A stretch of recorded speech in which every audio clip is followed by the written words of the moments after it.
नमस्कार, मेरा नाम आरती सिंह है और आज हम दमन के उमेश भाई पटेल जी जो एमपी हैं दमन के, उनसे मुलाकात किए हैं और एक छोटा सा उनसे इस मुलाकात में हम उनके विचारों को आप लोगों के बीच प्रसारित करना चाहेंगे। तो हम उन्हीं के वाणी से सुनते हैं कि अभी तक उनके जो कार्यकाल में उमेश भाई जी ने अभी तक कितने कार्य लोगों के लिए जो किया, गरीबों के लिए, दमन वासियों के लिए, और कितनी मेहनत से और लगन से वो इस पद पे आज आकर के बैठे हुए, जो लोगों का प्यार सम्मान उनको मिला है, उसके बारे में थोड़ा उनकी वाणी से हम जानते हैं। धन्यवाद। साहेब, તમે જે અત્યારે આટલું બધું સ્ટ્રગલિંગ કરીને આ લેવલ પર આવ્યા છો, તો તમારા રસ્તામાં જે બધી તકલીફો આવી છે ને કઈ રીતના શું તમે મતલબ કે તમારા અહીંયા સુધી પડાવ જે પડ્યું છે એમાં અહીંયા સુધી પહોંચવામાં તમારી જે લાગત, મહેનત ને તમારું આખો દિવસનો જે પ્રયાસ ને વર્ષોને જે હતી, તો જનતા જે તમારા ઉપર આટલું વિશ્વાસ કરીને તમને અહીંયા સુધી લાવ્યા છે, તો આગળ બી જનતાને તમારા પ્રતિ ઘણું બધું એ લોકોની લાગણી અને ઉમ્મીદ છે કે તમે એ લોકો માટે આજે સમાજમાં જે લોકો તકલીફમાં છે એ લોકોને પ્રેરણાદાયક તમે એક તમારા જે નવા ચહેરા આવ્યા છે એ લોકો સામે, એના બાબતમાં થોડુંક સર અમે જાણવાનું તમારા પાસે આવ્યા છે આજે, તો અમે જાણવા માંગીએ છીએ સર. એકચ્યુઅલમાં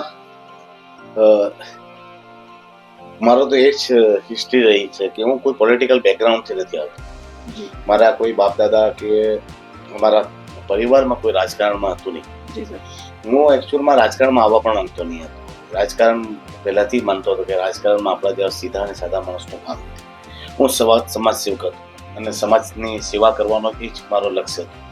એકચ્યુઅલમાં હું જ્યારે આવ્યો ત્યારેથી મેં જોયું છે, હું પણ બહુ સામાન્ય પરિવારથી અને બહુ ગરીબ પરિવારમાંથી આવું છું.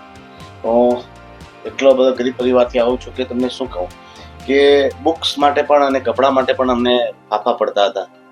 તો ત્યાંથી ઉઠીને હું અહીંયા સુધી પહોંચ્યો છું અને જે આ સફર છે એ મારા પોતાના ઉપર જે તકલીફો આવી અને જે સમસ્યાથી હું જુજમ્યો અને મારો પરિવાર જુજમ્યો, તો હું ચાહતો હતો કે આવી સમસ્યામાં બીજા કોઈ અન્ય ગરીબના બચ્ચાને ન થાય અને એમને હું સહાયતા માંગવા પહેલા સહાય કરું. એ જ પરિપ્રેક્ષથી મેં સંસ્થાઓ બનાવી હતી. પ્રથમ મેં સ્વામી વિવેકાનંદ યુવક મંડળ બનાવ્યું હતું, જે લોકોની નબળા અને ગરીબ અને લાચાર અને બેબસ માણસોની મદદ કરે, જેવા લોકોને દરેક રીતે, સામાજિક રીતેથી લઈને, આર્થિકથી લઈને, શિક્ષણ હોય કે હેલ્થ હોય કે ફિર રોજગારીના મુદ્દા હોય કે દરેક બાબતે અમે તેમને મદદ કરતા હતા. એમાં જ અમે હેલ્થના ઘણા બધા બ્લડ ડોનેટ કર્યા હતા. બ્લડ બી કોઈને આપતા નહીં હતા. ઘણી બધી પ્રામુખ્યતા હતી, તો બ્લડ ડોનેશન કેમ્પ રેગ્યુલરલી દર મહિને કરવા, હેલ્થના ઇસ્યુને લઈને લોકોમાં જાગૃતિ લાવી, યુવાઓમાં જાગૃતિ લાવી. અમારે ત્યાં થોડો ઇન્ડસ્ટ્રીઝ છે તો બધાને ભણવામાં એટલો બધો રસ નહીં હતો, કેમ કે બધાને રૂમ હોય, ચોલ હોય, આવકના સ્ત્રોતો હોય, તો તેમને એટલી બધી રસ નહીં હતો. બીજું લંડનની બધી લે હતી કે ભાઈ ભણી ગણીને આપણે ક્યાં નોકરી મેળવવાની છે. એવા સમયે બધા મેં યુવાઓને, બચ્ચાઓને જાગૃત કર્યા, યુવાઓને જાગૃત કર્યા કે ભાઈ જ્યાં જવું હોય, જે કામ ધંધો કરવાનો, પણ આફ્ટર ઓલ તમારે નોલેજ જોઈશે અને નોલેજ ભણવાથી જ આવે. તો એ બાબતે લઈને અમે બહુ બધા પ્રયાસો કર્યા. સંસ્થાઓ બની, તો સંસ્થાઓ થકી અમે જોયું કે ભાઈ એક પ્રદેશમાં એક એનજીઓ આટલું કામ કરી શકતો હોય તો બધા જ વિસ્તારમાં એનજીઓ બનવા જોઈએ. તો બધી સમાજને ગ્રુપ થઈને બધી સમાજના અલગ અલગ એનજીઓ બનાવ્યા, જેમાં યુવાઓના સંગઠન બન્યા, તો મહિલા સેલ્ફ હેલ્પ ગ્રુપથી લઈને મહિલા ક્લબ બી બનાવ્યા. અને સાથે મળીને પછી અમે જોયું કે જો રોજગાર માટેની બધી તકો છે એ અમારા લોકોને મોકા નહીં મળતા હતા. પ્રશાસનિક દાદાગીરી, પોલિટિકલ ચંચુપાત વધારે હતો, પોલિટિકલ લોકો ગરીબોનું શોષણ કરતા હતા. તો બધા સંસ્થાઓ મળીને પછી અમે યુથ એક્શન ફોર્સ બનાવ્યું, જેમાં ભ્રષ્ટાચારના ઉપર અમારો ખૂબ જ વિરોધ રહેતો હતો. દરેક સરકારી ઓફિસોમાં જાઓ તો વગર પૈસે આપવા વગર કંઈ કામ થતા નહીં હતા. નાના નાના માણસોને સ્કોલરશીપ માટે ચક્કરો ખવડાવતા હતા. દસ્તાવેજો માટે બિચારો ગરીબનો વિદ્યાર્થી ગરીબડો આટા મારીને થાકે, પણ એમને ઇન્કમ સર્ટિફિકેટ કે જો સરકારીમાંથી દસ્તાવેજ કઢાવતા તેના માટે ચક્કર ખાવા પડતા. લોકોના નાના કામ, રાશન કાર્ડ હોય, ઇલેક્શન કાર્ડ હોય, મામૂલી સરકારી દસ્તાવેજોમાં ફેરફાર કરવાનો હોય, તે પણ પૈસા વગર થતા નહીં હતા. અને સરકારી નોકરીઓમાં પણ લાગવગવાળા જ નોકરી લાગી જતા હતા. તો આ બધી સિસ્ટમના વિરોધ અમે યુથ એક્શન ફોર્સ નામની સંસ્થા બનાવી, જેમાં દરેક ગામના દરેક યુવાનોને અમે જોડ્યા અને સંસ્થાને લઈને આગળ વધી. પણ તમે જાણો છો કે જ્યારે તમે કોઈ સમાજને માટે કામ કરવા નીકળો અને પ્રશાસનિક ફેસલાઓને તમે ચેલેન્જ કરો અને પોલિટિકલ લોકોને ચેલેન્જ કરો, તો તમારા ઉપર એમનો વિરોધ આવે. અને જ્યારે તમે સમાજની વાતો લઈને રસ્તા પર ઉતરો તો ખાસ કરીને પોલિટિકલમાં જો પોલિટિક્સ ક્ષેત્રમાં માથાભેર માણસો હોય, બાહુબલી ટાઈપના માણસો હોય, જેમને એક ઇજારો બનાવી દીધો હોય તો તેમને વધારે તકલીફ આવે. અને પ્રશાસનિક અધિકારીઓને તેમાં જે ભ્રષ્ટાચાર કરીને કમાણી કરવાની આદત પડી હોય, એમના કામમાં તમે અવરોધ થાઓ તો એ અધિકારી પણ તમારા વિરોધ થાય. અને મારા પર બહુ બધી એફઆઈઆરો મને ખોટા મામલામાં સંડોવણી કરીને મને જેલમાં વારંવાર નાખવામાં આવ્યો. પોલિટિકલ લોકોએ મારા પર 3 વાર જાનલેવા હુમલા કર્યા. મારા શરીરને 27 ફ્રેક્ચર એક વાર થયા, બીજી વાર 4 ફ્રેક્ચર થયા, 2 થી 3 વાર મારા પર જાનલેવા હુમલા પણ થયા. પરંતુ લોકોના આશીર્વાદ મારા સાથે હતા, લોકોનો સાથ અને સહકાર મારા સાથે હતો. હું સારો પણ થયો અને લોકોની વચમાં રહ્યો. અને આજે ચૂંટણી મારા માટે કોઈ પણ દિવસ એવું રાજકારણ મારા માટે ના મારું પહેલે સપનું હતું, ના આજે પણ તમને કહું કે મારું પોલિટિકલ કોઈ મોટિવ નથી કે હું આ ક્ષેત્ર પર જઈશ ને કામ કરીશ. એકચ્યુઅલમાં રાજનીતિમાં પણ હું કહેવાનો ભાવાર્થ એ છે કે રાજનીતિમાં પણ હું કોઈને સાબિત કરવા માટે આ રાજનીતિમાં આવું છું. બાકી રાજનીતિ મને પહેલાથી જ પસંદ નહીં હતી. હું બાલા સાહેબ ઠાકરેની જેમ કામ કરવા માંગતો હતો કે કિંગ નહીં પણ કિંગ મેકર બનો. બાલા સાહેબ ઠાકરેની જે પદ્ધતિ હતી કે તમે રાજકારણમાં નહીં જાઓ પણ સ્વચ્છ રાજકારણ તમે રાખો. અને હું વિવેકાનંદજી અને ભગતસિંહને માનનારો વ્યક્તિ હતો કે તમે જોયું હશે તો મારા ઓફિસોમાં કે મારા ઘરે આવો તો તમને વિવેકાનંદજી અને ભગતસિંહનું જ ચિત્ર દેખાય, બીજું ત્રીજું ચિત્ર તમને ના દેખાય. એકચ્યુઅલમાં હું વિવેકાનંદજીનો માનવા વાળો વ્યક્તિ છું. કેમ કે એમણે કહ્યું છે કે ભાઈ જો તમે કોઈ ધ્યેય નક્કી કરે તો તે જ્યાં સુધી પૂરો ન થાય ત્યાં સુધી મંડ્યા રહો. અને એમના જીવન ચરિત્રથી મારામાં ઘણા બધા ચેન્જીસ આવ્યા. આજે મારી સંસ્થાનું નામ સ્વામી વિવેકાનંદ યુવક મંડળ, મારી સ્કૂલનું નામ સ્વામી વિવેકાનંદ યુવક મંડળ વિદ્યાલય, મારી જે મેડિકલ સ્ટોર છે તેનું નામ સ્વામી વિવેકાનંદ મેડિકલ સ્ટોર, મારા material supply Swami Vivekananda material supply. મતલબ હું વિવેકાનંદથી બહુ પ્રેરિત થયો. અને ભગતસિંહજીના વિચારોને મેં જ્યારે વાંચ્યા અને સમજ્યા અને હું જ્યારે સ્કૂલ સમય આવ્યો અને એમના જે ક્રાંતિકારી વિચારો સમજ્યા પછી મને લાગ્યું કે નહીં, એકચ્યુઅલમાં આ મહાપુરુષોથી આપણે કંઈ પ્રેરણા લઈને આપણે પણ આપણા પ્રદેશ માટે કે આપણા સમાજ માટે આપણે યોગદાન આપવું જોઈએ. અને આપણે જે માણસોએ પોતાની જિંદગી ખર્ચી નાખી સમાજ માટે, રાષ્ટ્રના નિર્માણ માટે, તો આપણે કેમ નહીં કરી શકીએ? તો અમે બી પ્રયાસ કર્યો. તેમાં બહુ બધા સંઘર્ષો થયા, ઘણા બધા કેસો થયા. અને હું હંમેશા એવું વિચારતો કે આપણે રાજકારણમાં નહીં આવીએ પણ આપણા સ્વસ્થ રાજનીતિક આપણા ઉભા કરીએ, જે સરપંચ હોય યા જિલ્લા પંચાયતના મેમ્બર્સ હોય કે પછી નગરપાલિકામાં હોય કે પછી અધ્યક્ષો બને. પરંતુ મેં જોયું કે કંઈક ને કંઈક તે લોકો ચુનાવ જીતે પછી તે લોકો પોલિટિકલ પ્રેશરમાં આવી જાય કે સમાજના દબાણમાં આવી જાય, જે આપણા મોટિવથી લડતા હોય ત્યાંથી પછી એ લોકોને થોડો ઠરાવ આવી. બીજું એક સમય આવ્યો જ્યારે અમારા દમણમાં 2016-17 પ્રશાસક પ્રફુલ પટેલ આવ્યા અને એમની વર્કિંગ જે સ્ટાઇલ હતી એ તાનાશાહી ભરેલી હતી. અને એમના સમક્ષ દમણ, દીવ અને દાદરા નગર હવેલીના તમામ નેતાઓએ શરણાગતિ સ્વીકારી. કોઈ પણ પ્રશાસક પ્રફુલ પટેલની વિરુદ્ધ બોલવા નહીં માંગે.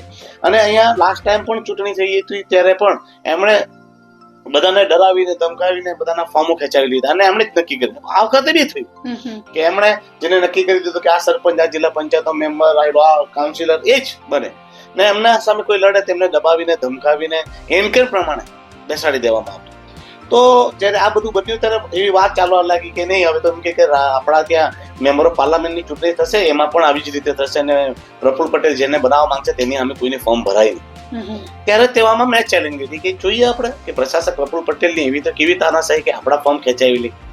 અને મેં જીદ પકડી અને હું 2019માં ચૂંટણી લડવા માટે તૈયાર થયો અને ચૂંટણી મેં ફોર્મ ભર્યું અને ત્યાં સમયે હું ચૂંટણી હાર્યો. મને પણ ચૂંટણી હાર્યો પણ મને 26% જેટલા વોટ મળ્યા અને મારો હોસલો બુલંદ થયો. કેમ કે મને વિશ્વાસ થઈ ગયો કે જનતા તો જાગૃત છે. કદાચ આપણે ચૂંટણી સમયે જ ઉભા થયા હોય અને લોકો સમક્ષ આપણી વાતોને પહોંચાડવામાં કદાચ આપણી કોઈ ખોટ રહી હશે, આપણા મુદ્દાઓને સમજાવવામાં ખોટ રહી હશે, ચાલો આપણે પાછા પ્રયાસ કરશું અને આ 5 વર્ષ દરમિયાન આપણે લોકો વચ્ચે રહીએ. હું સતત લોકોના વચ્ચે રહ્યો, સતત લોકોના સંપર્કમાં રહ્યો, લોકોની વાતોને લઈને આંદોલનો કરતો રહ્યો, એમના હક અને અધિકાર માટે લડતો રહ્યો. જ્યારે ભાજપ અને કોંગ્રેસ અહીંયા મુખ્ય 2 પાર્ટીઓ છે. આમ તમે જુઓ તો ઇતિહાસ છે કે કોંગ્રેસ યા તો ભાજપ જ આવે. પરંતુ અહીંયા દમણ દીવમાં એવું થયું કે ભાજપ સત્તામાં એટલો આંદોલન થયો અને પ્રશાસક પ્રફુલ પટેલની ચાટુકારિતામાં લીન થયો કે લોકોની વેદનાઓને સમજી નહીં શક્યો. અને કોંગ્રેસ જે દમણ દીવનું કોંગ્રેસ છે એ પૂરી તરહ પ્રશાસક પ્રફુલ પટેલના અંડર કંટ્રોલ હતું અને એ પણ ડરીને ગભરાઈને કોંગ્રેસ પાર્ટી પણ ક્યાંક ને ક્યાંક જે હજૂરી કરવા લાગી હતી પ્રશાસક પ્રફુલ પટેલની. એવામાં આખું દમણ દીવ અને દાદરા નગર હવેલીનો જે પ્રદેશ છે એ એક રાજનીતિ નેતૃત્વથી વંચિત થઈ ગયો અને તમામ લીડરશીપ પંચાયત લેવલના હોય, નગરપાલિકા વાળા હોય કે પછી સાંસદ હોય, તમામ કટપુતળી બનીને પ્રશાસકની ડુગડુગી પર નાચવા લાગ્યા. ત્યારે મેં ચેલેન્જ લીધું કે આ 5 વર્ષ દરમિયાન લોકોની વાતોને, લોકોની વેદનાઓને, લોકોની પીડાઓને મેં ન્યાય આપવા માટેની કોશિશ કરી, લડાઈ લડી. અને એ લડાઈમાં મારા પર બહુ બધા હમલાઓ થયા, મારા પર ખોટા આરોપો મને જેલમાં નાખવામાં આવ્યો. પરંતુ મેં આજે પણ માનું છું કે ભગવાન જેવી વસ્તુ છે, કુદરત જેવી વસ્તુ છે, અલ્લાહ, જીસસ, ગુરુ ગોવિંદસિંહ, રામ રહીમ કોણ છે હું નથી જાણતો, પણ હું આસ્તિક માણસ છું. એ વિશ્વાસ સાથે કહું છે કોઈને કોઈ શક્તિ જરૂર છે, જે શક્તિ આ દુનિયાને ચલાવે છે, આપણા ઉપર આપણને બધાને સદમાર્ગે ચલાવે છે, જેથી આપણે એમના પર વિશ્વાસ રાખીને આપણે ચાલતું રહેવાનું. અને હું વિવેકાનંદજી અને ભગતસિંહને માનનારો વ્યક્તિ હતો, એટલે વિચારોથી કોમ્પ્રોમાઇઝ કરવાનો એ મારો પહેલેથી ઉદ્દેશ રહ્યો જ નહીં. અને હું ઝૂકવા માટે ગરીબથી ગરીબ અને બેબસથી બેબસ માણસને, નાનામાં નાના માણસને પગે પડી શકું, પરંતુ કોઈ મને બંદૂક બતાવીને એમ કે ઘૂંટણે ટેક, તે મને પસંદ પહેલાથી નહીં હતું. મરવાનું પસંદ છે પણ ઝૂકવાનું મને ગમતું નહીં હતું. એટલે મેં નક્કી કરેલું કે આપણે મરવું તો મરવું, એક જ વાર મરવું, પણ આપણે ઈમાનદારીથી અને આપણા ન્યાય અને હક અધિકારની લડાઈ લડીને મરશું, પણ ડરશું નહીં. અને એ લડાઈમાં લોકોએ મારા સાથે કનેક્ટ થયા, લોકોના પ્રેમ અને આશીર્વાદ મને મળતો રહ્યો. સતત લોકોએ મને પ્રોત્સાહિત કરતા રાખ્યો કે બેટા તું કામ કરતો રહે, તને સપોર્ટ છે અમારો, તું ડરતો નહીં. અને મેં લડાઈ લડી અને 2024માં જ્યારે ચૂંટણી આવી ત્યારે હું જનતાના વચમાં ગયો. અને હું તમને સાચી વાત કહું તો હું લોકોના પૈસે ચૂંટણી લડ્યો. મારા પાસે પૈસા નહીં હતા, હું તો બહુ સામાન્ય પરિવારથી આવું. અને લોકોના ઘરથી મેં ચંદો માંગ્યો, લોકોએ મને ઘરથી પૈસા આપ્યા અને મને ચૂંટણી લડાવી અને લોકોએ ચૂંટણી જીત્યા. મેં એમ નહીં કહું કે હું ચૂંટણી લડ્યો અને હું ચૂંટણી જીત્યો, નહીં. ચૂંટણી લોકોએ લડી અને લોકો જ ચૂંટણી જીત્યા. હું તો એમનો પ્રતિનિધિત્વ બનીને પરમાત્મા પરમેશ્વરે મને તો નિમિત્ત બનાવ્યું અને હું એમનો રખેવાળ બનીને પાર્લામેન્ટ પહોંચ્યો. આજે પાર્લામેન્ટ પહોંચીને મારાથી જેટલા પણ પ્રયાસ થયા એટલા પ્રયાસ મેં દિલ્હીમાં પાર્લામેન્ટમાં કર્યા છે. મારું ડેશબોર્ડ તમે ઉઠાવીને જુઓ તો આજે પણ 67 જેટલા મેં સવાલો ઉચક્યા છે, 32 જેટલી ડિબેટોમાં પાર્ટિસિપેટ કરી છે. બિલો બધા જ લગભગ મોટાભાગના બિલોમાં મેં પાર્ટિસિપેશન કર્યું છે. ત્યાં સ્ટેન્ડિંગ કમિટીમાં મને agriculture, food processing, fisheries, corporation, animal and husbandry, Panchayati Raj સહિતની ઘણી બધી સમિતિઓમાં પણ લેવામાં આવેલો હતો. હું તેમાં પણ નિયમિતપણે મિટિંગમાં જાઉં છું અને પ્રદેશ અને દેશની વાતો ત્યાં મૂકું છું અને લોકહિતની વાતોમાં અને તે મુદ્દાઓને લઈને હું સ્ટેન્ડિંગ કમિટીમાં પણ રજૂઆતો કરતો રહું છું. દમણ દીવનો કોઈ એવો મુદ્દો બાકી ન હોય જે મેં પાર્લામેન્ટમાં ઉઠાવ્યો ન હોય. એક સાંસદ તરીકે મારા તમામ પ્રયાસો રહ્યા છે કે હું પાર્લામેન્ટમાં મારા લોકોના હક અને અધિકારની લડાઈ લડું અને એમના માટે વધારેમાં વધારે સવલત થાય, એમની સુખાકારી થાય એવા વાતોને ત્યાં રજૂઆત કરીને જેમનું ફળ પણ દેખાઈ રહ્યું છે. આજે પણ હું સતત પ્રયાસ કરું છું, પણ અહીંયાનું પ્રશાસન જે એક નિર્દય પ્રશાસન છે અને લોકોના હક અને અધિકારને તરાપ મારીને લોકોનું શોષણ કરવાની પ્રવૃત્તિ ધરાવતા પ્રશાસક પ્રફુલ પટેલ છે, તો એમના સ્વતે મારે કામ કરવાના બધા ઘણા પ્રયત્નો સફળ થયા નથી. અને તેમના કારણે ઘણી બધી મારી રજૂઆતો ત્યાં કેન્દ્રથી થાય છે અને હું તે યોજનાઓ લાવું છું, પણ ઇમ્પ્લિમેન્ટેશન આ વ્યક્તિ કરતો નથી. જેથી જે ઇમ્પેક્ટ આવવો જોઈએ તે હજુ સુધી દેખાઈ રહ્યો નથી. પરંતુ મને કેન્દ્ર સરકાર પર અને અમારા પ્રધાનમંત્રી નરેન્દ્રભાઈ મોદીજી પર અને ગૃહમંત્રી અમિતભાઈ શાહજી પર પૂરો વિશ્વાસ છે, જે મને વારંવાર માર્ગદર્શન આપી રહ્યા છે અને એમના થકી મારા કામો પણ થઈ રહ્યા છે. ટૂંક સમયમાં એક બેનને તો 1.5 વર્ષ થયું, નવો માણસ છું. પંચાયત, જિલ્લા પંચાયત અને નગરપાલિકા કદી લડ્યો નહીં હતો, તો મારા પાસે પ્રશાસનિક કામગીરીનો અનુભવ નહીં હતો. 1 વર્ષ તો મને સમજવામાં લાગ્યું, છતાં પણ મેં મારા પ્રયાસો કર્યા કે ભાઈ આપણે વધારે મુદ્દાઓને, લોકોને વાતોને, લોકોની પીડાઓને રજૂઆત કરીએ અને એમના સુખાકારી માટે જે પણ એમની સમસ્યા છે તેનું સમાધાન કરવાનો પ્રયાસ કરીએ અને મેં કર્યા છે. ને હું તમને વિશ્વાસ અપાવું છું, તમારા માધ્યમથી વ્યુઅર્સને, મારી જનતાને વિશ્વાસ અપાવવા માંગુ છું કે તમારો સાંસદ લડી રહ્યો છે અને પૂરી મહેનત કરી રહ્યો છે. થોડો વિશ્વાસ રાખજો, તમારી દરેક સમસ્યાનું નિરાકરણ કરો અને સમાધાન કરો, એકમાત્ર મારો સંકલ્પ છે. અને આવનાર દિવસોમાં એ તમામ પ્રકારની સમસ્યા અને નિરાકરણ થાય અને દરેક પ્રકારની સુખાકારી મારા પ્રદેશના લોકોને મળે તેવા હું પ્રયાસ કરીશ. ખૂબ ખૂબ આભાર તમારો ઉમેશભાઈ. મારો 2 પ્રશ્ન છે ખાલી. એક તો કે આજે જે યુવા પેઢી છે, તો એ જે યુવા પેઢી આપણી છે તે એ લોકો ભ્રમિત છે, એ લોકોને ખબર જ નથી કે આપણા દેશમાં શું ચાલતું છે, શું નથી ચાલતું છે.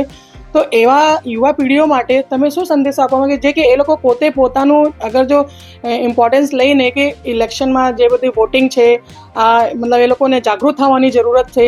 આજે યુવા પેઢી જે આપણા ભવિષ્ય છે, આગળના આપણે જોવા જઈએ તો આપણા ભારત દેશના જે ભવિષ્ય છે તે યુવા પેઢીઓ છે, પણ એ લોકોને જે એ લોકો એમના માર્ગથી જે ભટકાયેલા છે, બધા નશા પદાર્થમાં જાય, સ્ટન્ટિંગમાં, રીલ્સમાં ને આમાં થાય, તો તમને એમ નહીં લાગે કે એવા લોકોને આપણને ડાયવર્ટ કરીને એમનું જે એકચ્યુઅલ જે એમનું ભવિષ્ય ફ્યુચર જે છે જેના ઉપર છે આધારિત એના પર લાવવાનું આપણે જનતા જે ભ્રમિત થઈ છે એમને લાવવાનો પ્રયાસ કરવો જોઈએ. એના માટે એકચ્યુઅલમાં એક વાત કહું, આ દેશ તો યુવાઓનો દેશ છે.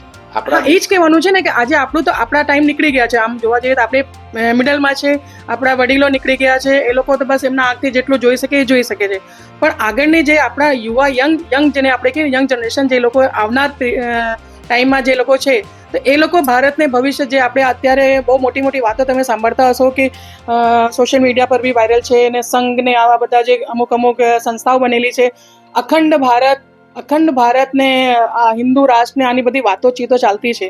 એ ખાલી ફક્ત કહેવાનીથી નહીં ચાલે ને, એના માટે તો આપણે મેદાનમાં આવીને ઉતરીને કામ કરી બતાવવું પડશે ને. અખંડ ભારતનું હજી સુધી મને અર્થ જ નથી મળ્યા કે અખંડ ભારત એટલે તમે શું કહેવા માંગો છો. લડાઈ સાની છે એકચ્યુઅલમાં? અખંડ ભારત હિન્દુ રાષ્ટ્ર એટલે શું? બેન, એકચ્યુઅલમાં શું છે કે અખંડ ભારત એ આપણું સપનું છે, એ કઈ ખોટું નથી. ના, સપનો છે, પણ આપણે જ્યાં સુધી વાત રહી યુવાઓની, અને જો બેન એમાં હું તમને દ્રઢ સંકલ્પ સાથે એક વાત કહેવા માંગુ છું. ઘણી બધી બાબતો છે એ પોલિટિકલ પ્રોપેગેન્ડા હોઈ શકે, પરંતુ સંઘ પણ ખૂબ સરસ કામ કરી રહ્યું છે અને આપણી જે સરકાર છે એ પણ સરસ કામગીરી કરી રહી છે. આજે આ દેશ જે છે એ સુરક્ષિત હાથોમાં છે અને સંગઠન પણ સારું કામ કરી રહ્યા છે. આપણે આજે બહાર બેસીને આપણે ક્રિટિસાઇઝ કરવું આપવું જ છે, પરંતુ જે વિચારધારા સાથે જે લોકો કામ કરી રહ્યા છે બહુ સરસ કામગીરી છે. આપણે જ્યાં સુધી સ્વામી વિવેકાનંદજી કહ્યું છે કે આંખે જોયેલી વાતો અને કાને સાંભળેલી વાત ખોટી હોય છે, કે જ્યાં સુધી તમે ખુદ અનુભૂતિ ના કરો ત્યાં સુધી કોઈ પણ વાતના પર તથ્ય ના માપો. તો આપણે બહારથી બેસીને કહી શકીએ અખંડ ભારત એ આપણા ભારતનું સપનો છે. સાકાર માટે આપણા દેશવાસી તરીકે જે માણસો જે પ્રયત્ન કરવા જોઈએ તે કરી રહ્યા છે અને આપણે પણ તેમાં જે યોગદાન આપવું જોઈએ તે કરવું જોઈએ. કોઈ ખોટું નથી, પણ આપણે યુવાઓ ભ્રમિત થયા છે એમ ડાયરેક્ટ આપણે નહીં કહી શકીએ. એનો રેશિયો બહુ ઓછા છે, કારણ કે આપણો દેશ છે એ યુવાઓનો દેશ છે. 65% વસ્તી જે છે યુવાઓની છે. અને હું મારા પ્રદેશની વાત કરું તો અમારા પ્રદેશમાં ઘણા યુવાનો છે, તેની ટકાવારી તમને કહું તો જે જાગૃત છે, અને જાગૃત છે તો હું સાંસદ છું.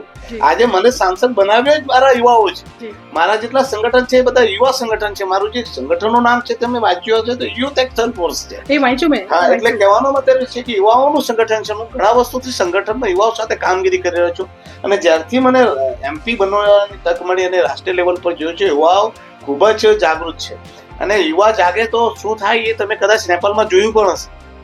તો કહેવાનો મતલબ એ છે કે હું એ નથી કહેતો કે એવી સ્થિતિ દરેક દેશમાં થવી જોઈએ. આપણો દેશ તો સક્ષમ અને સમર્થ વ્યક્તિના હાથમાં છે, એટલે આપણે ગભરાવાની કોઈ જરૂર નથી. ગભરાવાનું નહીં, યુવાઓને આપણે માર્ગદર્શિત કરવા જોઈએ અને એ જવાબદારી માત્ર એકલા રાષ્ટ્રના નિર્માતાઓ તો મા બાપનો આવે છે. મા બાપોએ પણ સારા જો આ જવાબદારી મા બાપની અને શિક્ષકોની પણ છે. બિલકુલ, કારણ કે મા બાપે એમને સારા શિક્ષણ સાથે સારા સંસ્કાર આપવાની જરૂર છે. બિલકુલ. અને ગુરુ જે છે એમને મા બાપ કરતા પણ વધારે બાળક માનતું હોય અને બાળકમાંથી યુવા બને, તો બાળકને સારા સંસ્કાર મળે અને સારો અભ્યાસ મળે તો નિશ્ચિત રૂપે એ રાષ્ટ્ર નિર્માણમાં કામમાં આવશે. અને આપણા યુવાનો સક્ષમ અને બુદ્ધિજીવી છે અને ભણેલા ગણેલા યુવાનો રાષ્ટ્રના નિર્માણમાં કામગીરી કરી રહ્યા છે. આ વખતે આપણી ભારતની પાર્લામેન્ટ લોકસભામાં મોટા ભાગના નવા જનરેશનના યુવાનો ચૂંટાઈને આવ્યા છે. એ આ રાજકીય સિદ્ધિ જ છે. આપણા યશસ્વી પ્રધાનમંત્રી નરેન્દ્રભાઈ મોદીજીનો સંકલ્પ પણ આ છે કે વધારેમાં વધારે યુવાઓને આગળ લાવો, રાજનીતિમાં લાવો અને દરેક ક્ષેત્ર પર એમને આગળ આવો. તો યુવાઓ થોડા ઘણા એવા છે જેની આપણે ટકાવારી કહેવાય, જે ભ્રમિત થયા છે અને જે નશાખોરી આવી ઘટનાઓમાં લીન થયા છે, તે લોકોને પણ પાછા લાઈન પર ટ્રેક લાવવા માટે સરકાર વિવિધ યોજનાઓ અને પગલાં ભરી રહી છે. એવામાં આપણો પણ એક સમાજના નાનામાં નાના વ્યક્તિની પણ રોલ બને છે કે આવા જો કોઈ યુવાનો ભ્રમિત થયા હોય તો તેમને સંકલન કરે, તેમના સાથે કાઉન્સિલિંગ કરે અને ભણેલા ગણેલા વ્યક્તિઓ આગળ આવે અને એમને યુવાનોને સંકલ્પ કરીને સંકલન કરીને એમના સાથે બેસાડીને એમને મુખ્ય ધારામાં જોડવા માટેના પ્રયત્ન કરે.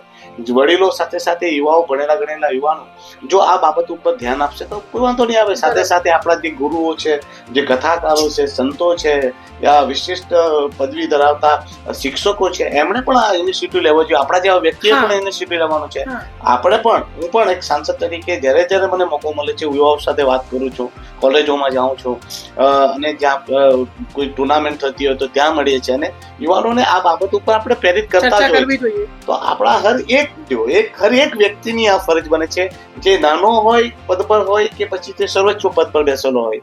આપણા રાષ્ટ્રના નિર્માણ માટે યુવાઓનું યોગદાન ખૂબ જ જરૂરી છે અને ભણેલો ગણેલો યુવાન સમજદાર બને અને રાષ્ટ્ર નિર્માણમાં આવે એના માટે આપણે પ્રયત્નશીલ રહેવું જોઈએ, જેથી આપણે ક્રિટિસાઇઝ કરવા કરતા આપણે